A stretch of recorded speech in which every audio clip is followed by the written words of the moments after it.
Hi, my name's Phil. I like talking about politics, and in this video, I'm going to discuss how the Tory client media are starting up Operation Attack Keir Starmer. The fate of all Labour leaders, of course, only I'm not sure they're onto a winner here. Not for the first time, the Daily Mail are attacking Keir Starmer for looking after animals. I mean, shocking, if true. But first, if you'd like to be notified of daily news and politics, please subscribe to the channel. So the difference 2020 made to reporting on Labour. For years, we'd endured damaging story after damaging story about Jeremy Corbyn. His supporters would complain of smears in the media, and yes, many of them were smears, and some of the characterisations, even about stories with some truth, were unfair. But they don't get to complain, because they never complained when their own media have unfairly attacked their political opponents, within and without, before and since. The only difference between smears in the right and left-wing media is that the public actually see the right-wing media. But it was a terrible time to be a keen political observer who was also a Labour supporter. Even where stories weren't true or fair, and there were plenty, there seemed to be no fight back. Well, what are you going to do about it? Oh, we're just going to complain. Who to? Each other. No attempt to counter the narrative. It was dismal. But against all the complaints, I kept saying, this is what the right-wing media do. It's why billionaires thought it worth their while buying newspapers and television stories. Stations. It's why the Tories put their own people in key positions at the BBC. They do it to all Labour leaders. It's just that some Labour leaders are dumb enough to let them do it without a fight. And so the spring of 2020 arrived and Labour had a new leader. The Daily Mail seemed to be the first to want to flex their muscles with a shocking story about Keir Starmer. They were starting early. There was no time to waste in turning the public against him. The Mail reported that Starmer owned some land worth £10 million. Well, they don't normally mind praising people worth a great deal more. So I'm assuming he had some nefarious use for this land. Let's see now. Oh. The first line of the article actually makes clear it's not worth £10 million anyway. They're basing that on what it might be worth if houses were built on the land. But they also say in the article that planning permission isn't allowed on this land. So you would never be able to build houses. So it's not worth anywhere near that. So Daily Mail, being Daily Mail as usual, put something in a headline and then straight away in the article go, oh, by the way, we're lying in the headline just so you can't sue us. But still, you know, if the land can't be built on, what did he buy it for? The article says he bought it to use as a donkey sanctuary for his mother. The land is behind his parents' house, you see. So Starmer bought land to help animals because he loves his mother. The fiend. But in truth, it was a turning point. The Tory client media were wasting no time in attacking the new Labour leader, and this is what they could come up with. And I was reminded of this after the Mail's latest effort. I talked on Sunday about how the Tories have plans to attack Starmer's legal past. Bit of a brave move, given that Sunak's professional career saw him being one of the bankers who literally kicked off the financial crash, which he still has the nerve to blame Labour for. I don't mean that he was an investment banker and the crash was caused by investment bankers. No, he was one of the bankers that started it all. I've sometimes found it odd that Labour don't make more of that. Maybe they're waiting. But anyway, the Daily Mail's latest effort yesterday was to drag up the time when Keir Starmer in his younger days took on a case to prevent the destruction of a dog. Starmer won the case. So for anyone keeping count, Keir Starmer helped animals. This is apparently going to put the public off him. Now, I do recognise that in this case, people will have different views on destroying dogs who've bitten someone. But nonetheless, the story is that Keir Starmer used to win cases as a lawyer, thus plugging his competence, and has a past of saving animals. I'm not sure this is going to be a fruitful line of attack for the Tories. Now, on a more serious note, they are going to use other aspects of his defence career.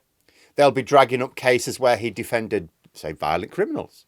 Because in this country, barristers, they don't pick and choose their jobs, because that would be unfair. They have to take on any job which is within their area of expertise and for which the client is willing to pay their going rate.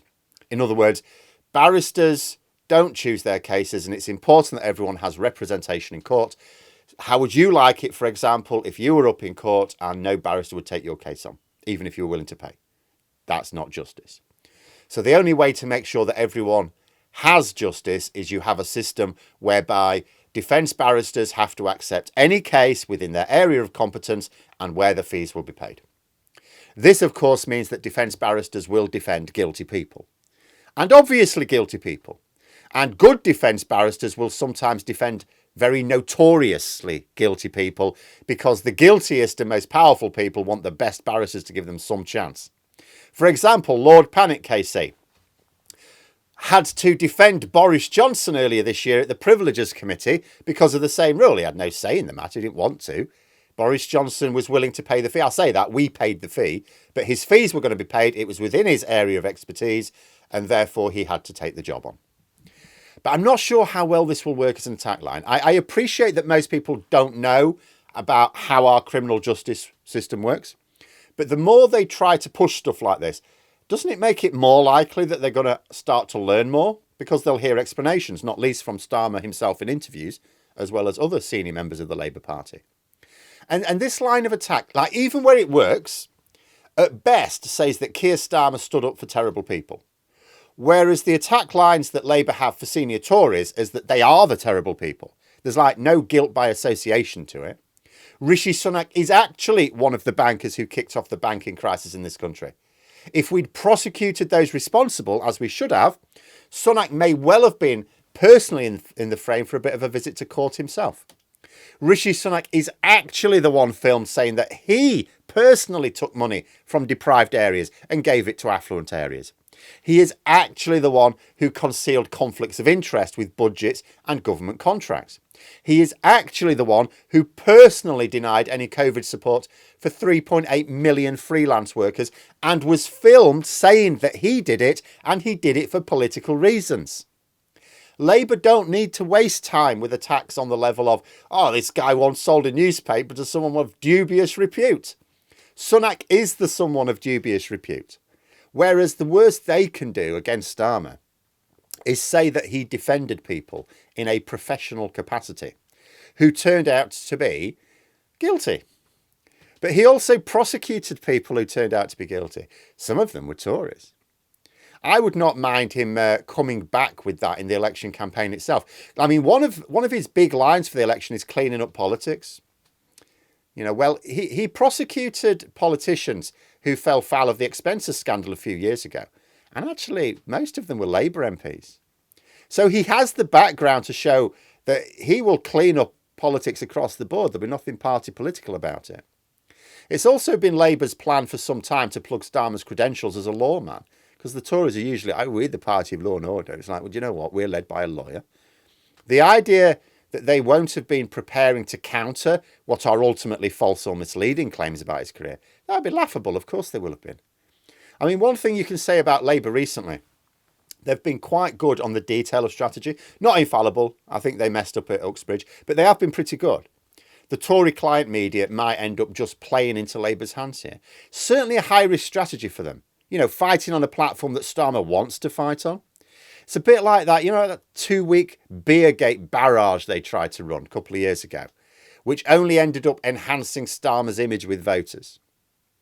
But there we are. Those are my thoughts. Let me know yours in the comments below. I hope you found the video interesting. If you did, please click the like button. And if you'd like to support the channel further, the join button for memberships. And until next time, I'll see you later.